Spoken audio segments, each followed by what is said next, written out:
2024 లేదా 25లో డిగ్రీ లేదా బీటెక్ చదివారా? సాఫ్ట్‌వేర్ జాబ్ కోసం ఎదురు చూస్తున్నారా? అయితే కోడ్‌జ్ఞాన్ 100 డేస్ కోర్సులో చేరండి. జాబ్ సాధించండి. నమస్కారం మేడం. నమస్తే. కర్నూలులో జరిగిన ఇన్సిడెంట్ ఏదైతే ఉందో అరాచకం, దారుణం అని చెప్పొచ్చు. ప్రేమించిన వ్యక్తి తనను మోసం చేశాడని, వేరే ఇంకొక మహిళని పెళ్లి చేసుకున్నాడు అని హెచ్ఐవి ఇంజెక్షన్ ఇవ్వడం మనం చూస్తూ ఉన్నాం. హెచ్ఐవి అనేది సింగిల్‌గా నీడిల్ ప్రిక్ చేయడంతో ట్రాన్స్‌ఫర్ అయ్యే అవకాశం ఉందంటారా మేడం? ఈ జరిగిన ఇన్సిడెంట్ చాలా దురదృష్టకరం. ఎందుకంటే హెచ్ఐవి ఇన్ఫెక్షన్ గనుక నిజంగా వచ్చినట్టయితే దానికి పోవటానికి ట్రీట్మెంట్ అనేది కష్టము ఇవ్వటము. ఎందుకంటే వన్స్ హెచ్ఐవి ఇన్ఫెక్టెడ్ అయితే ఒక patient they are HIV infected for life అని చెప్పచ్చు. అయితే రకరకాలైనటువంటి మందులు అవైలబుల్‌గా ఉండటం వల్ల ఈరోజు severe forms of HIV infection prevent చేయగలుగుతున్నాం. అయితే ఈ సందర్భం మనం తీసుకున్నప్పుడు ఫస్ట్ అండ్ ఫార్మోస్ట్ నేను చెప్పేదేంటంటే, ఇటువంటి హైలీ స్ట్రెస్‌ఫుల్ సిట్యుయేషన్స్ గనక ఎదురైతే మీరు టెన్షన్ పడొద్దు, పానిక్ అవ్వద్దు. First be calm. Second act quickly. కామ్‌గా ఉండాలి కానీ క్విక్‌గా యాక్ట్ అవ్వాలి. ఎందుకంటే ఫస్ట్ 2 అవర్స్ లోపు జనరల్‌గా ట్రీట్మెంట్ మొదలుపెట్టేస్తాము. దీన్నే పోస్ట్ ఎక్స్‌పోజర్ ప్రొఫైలాక్సిస్ అంటాం.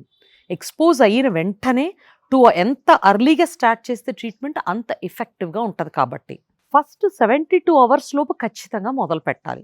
అంటే 3 రోజుల లోపు ఖచ్చితంగా ట్రీట్మెంట్ మొదలుపెట్టాలి.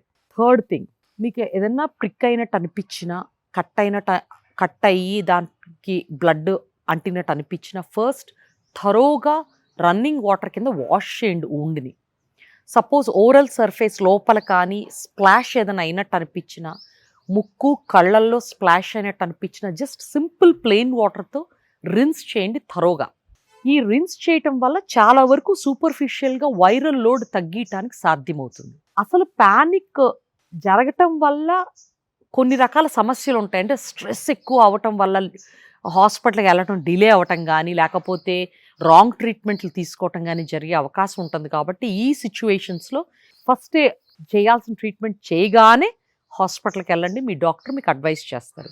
హాస్పిటల్కి వెళ్ళాక ఫస్ట్ టెస్టింగ్ జరుగుతుంది. HIV, hepatitis B and C test చేస్తారు. చేసిన తర్వాత పోస్ట్ ఎక్స్పోజర్ ప్రొఫైలాక్సిస్ మెడికేషన్ మొదలు పెడతారు. దీన్ని యాంటీ రిట్రోవైరల్ ట్రీట్మెంట్ అంటారు. అంటే హెచ్ఐవి వైరస్ అగెయిన్స్ట్గా ఇచ్చే మందులు. ఈ మందులు మొదలుపెట్టాక మినిమం 28 డేస్ ఈ ట్రీట్మెంట్ తీసుకోవాలి. టెస్టింగ్ రిపీట్ చేస్తారు మళ్ళీ ఒక 3 నెలల తర్వాత, మళ్ళీ 6 మంత్స్ తర్వాత. మోస్ట్లీ 6 మంత్స్ తర్వాత టెస్ట్ నెగిటివ్ వస్తే హెచ్ఐవి లేనట్టు డిక్లేర్ చేస్తాము. అంటే ఈ ఒక ఇన్సిడెంట్ వల్ల మీకు హెచ్ఐవి ఇన్ఫెక్షన్ రాలేదు అని. ఇది మేజర్గా మీరు గుర్తుపెట్టుకోవాల్సింది. చాలామందికి కొద్దిగా డౌట్ ఉండటం కానీ, క్లారిఫికేషన్ ఇవ్వాల్సిన అంశం ఏంటంటే, హెచ్ఐవి పాజిటివ్ పేషెంట్తో హ్యాండ్ షేక్ చేస్తే మీకు హెచ్ఐవి రాదు.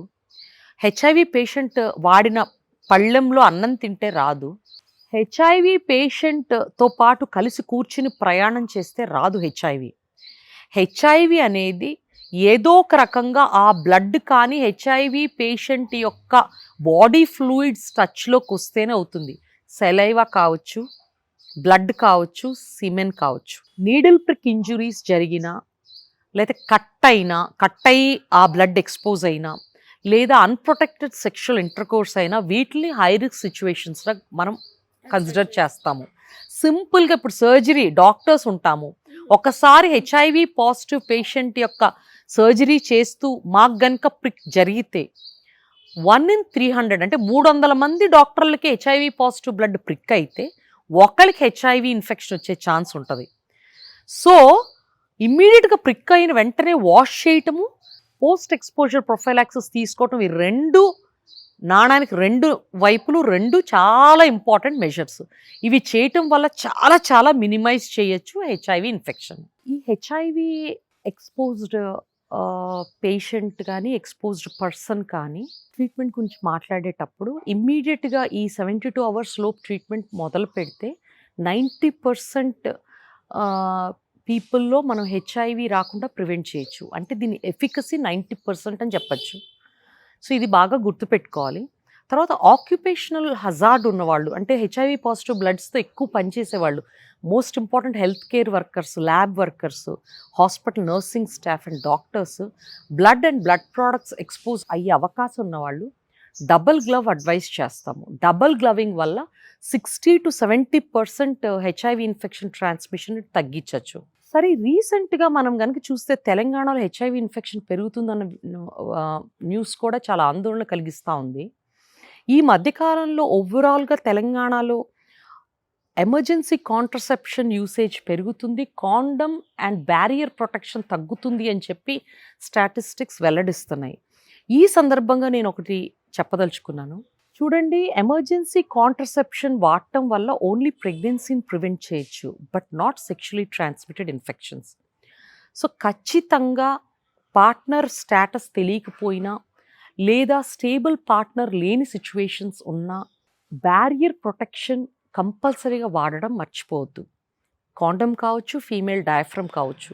దీనివల్ల majority sexually transmitted infections, HIV కావచ్చు, హెపటైటిస్ బి ఆర్ సి కావచ్చు, లేదా ఇతర sexually transmitted infections like chlamydia, syphilis, రకరకాల ఇన్ఫెక్షన్స్ని ఈ బ్యారియర్ ప్రొటెక్షన్ హెల్ప్ చేస్తుంది.